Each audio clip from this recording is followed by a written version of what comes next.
नाज़रीन हिन वक्त असीं मौजूद आहियूं ख़ालिद सिराज साहब जे पर्सनल ऑफिस में जिते हू तमाम माण्हुनि जा वेही करे मसला ॿुधंदा आहिनि। सो ख़ालिद साहब मूंखे इहो ॿुधाइजो, उमरकोट शहर जी जेकॾहिं असीं ॻाल्हि कयूं त तव्हांजो तालुक़ु ज़ाहिरा पीपल्स पार्टी सां आहे ऐं हिते टालपुर्स बि आहिनि, उन खां अलावा सैयद साहिबान बि आहिनि। सो माण्हुनि जा मसला त जाम ईंदा हूंदा, फ़ोन कॉल्स बि ईंदी हूंदियूं। सो कीअं तव्हां सभिनी खे सेटिस्फाई कंदा आहियो ऐं कीअं उन्हनि जा कमु कंदा आहियो तव्हां? यकीनन असांजो त ज़ाहिर आहे हिकिड़ो पुठितर इलाइक़ो बि आहे ऐं तमामु वॾी असांखे डेवलपमेंट जी ज़रूरत बि आहे। हिते पाणी जा खोड़ सारा मसइला आहिनि, पीअण जे पाणी खां वठी इरिगेशन जे पाणी खां वठी त ऐं वरी अॻियां वरी असांजो उमरकोट सिटी जो अधु हिसो वरी नारे वारे पासे ते अचे थो, अॻियां वरी डेज़र्ट स्टार्ट थो थिए त डेज़र्ट जो बि सॼो बेस हितां उमरकोट खां ई आहे। वाटर सप्लाई स्कीम्स बि हितां हलनि थियूं, वाटर सप्लाई जा माण्हुनि जा मसइला। असां वटि थर में त मेन मसइलो हिकिड़ो इंफ्रास्ट्रक्चर जो जीअं रोड्स वसे जो हूंदो आहे, ॿियो हूंदो आहे पाणी जो मसइलो। त हिते असां वटि ज़ाहिर आहे पॉलिटिक्स में साईं शाह साहब वारा बि हिते आहिनि। अॻे हिकिड़ो साईं अली मदन शाह जो वॾो रोल हूंदो हो, हाणे हुन जॻह ते सरदार शाह आहे। ऐं होॾां वरी जेको आहे असां नवाब साहब हूंदो हो, नवाब मोहम्मद यूसुफ टालपुर साहब। उनखां पोइ वरी हाणे हुनजी मिसिस आहे ऐं नवाब तैमूर साहब आहे।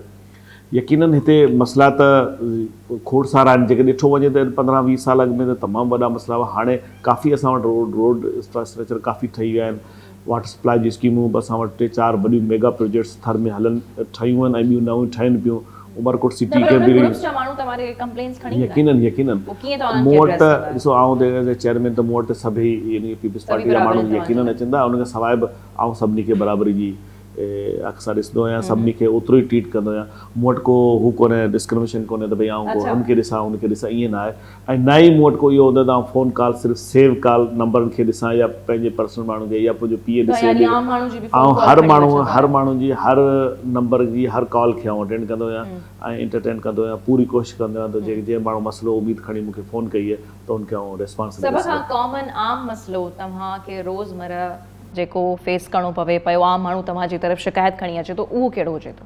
हिते घणे में घणो माण्हू अचे थो, उहो अचे थो पाणी जे मसइले ते। पाणी जे मसइले, वाटर सप्लाई जो इशूज़ तमामु वॾा आहिनि थर में बि ऐं उमरकोट सिटी में बि। ऐं उनखां पोइ छोटा छोटा ज़ाहिर आहे पोइ हेल्थ जो इशू, हिते छो आहे एतिरो पाणी जो मसइलो?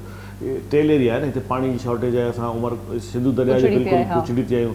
हिते पीअण जो पाणी जो तमामु वॾो मसइलो आहे। हिकिड़ी स्कीम नंढी हुजण जे करे ऐं ॿियो नंबर अॻियां डेज़र्ट असांजो स्टार्ट थियो। थर में ज़ाहिर पाणी जो को ॿियो सोर्स ई कोन्हे सवाइ वाटर सप्लाई स्कीम जे। ॿियो जेके थर जा पाणी जा खूह आहिनि उहे तक़रीबन ख़राब थी था वञनि, या मौसमी जे हिसाब सां बारिश जे मौसम में त ठीकु आहे हू रिचार्ज थियनि था त हलनि था, अदरवाइज़ वरी जेको आहे सो ड्राए थियो वञनि ऐं वरी पाणी जो मसइलो वरी उते जो उते